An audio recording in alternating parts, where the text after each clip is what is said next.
কওম তুলে গোত্র তুলে তলোয়ার চালাচ্ছিলেন।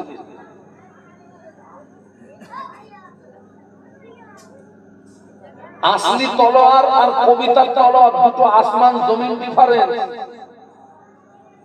আপনি দা দিয়ে হেসো দিয়ে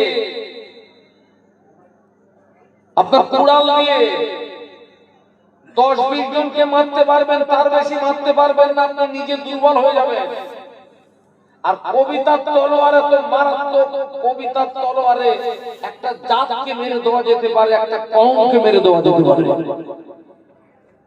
তো হুজুর যখন কাফেরদের বিরুদ্ধে কবিতা লিখছিলেন, হ্যাঁ, কওম তুলে গোত্র তুলে কবিতার তলোয়ার চালাচ্ছিলেন, কাফেরদেরকে মেরে তছনছ করে দিচ্ছিলেন। আল্লাহ নবী হাসানকে ডেকে বললেন, হাসান, তুমি যেভাবে তলোয়ার চালাচ্ছ, তোমার তলোয়ারটা তো আমারও গায়ে লাগবে। তুমি যে কওম তুলে কথা বলছো, গোত্র তুলে কথা বলছো। হাসান বিন সাবিত রাদিয়াল্লাহু আনহু বলেছিলেন, ইয়া রাসূলুল্লাহ, নবী বললেন, হুজুর আপনি ঘাবড়াবেন না, হুজুর আপনি ভয় পাবেন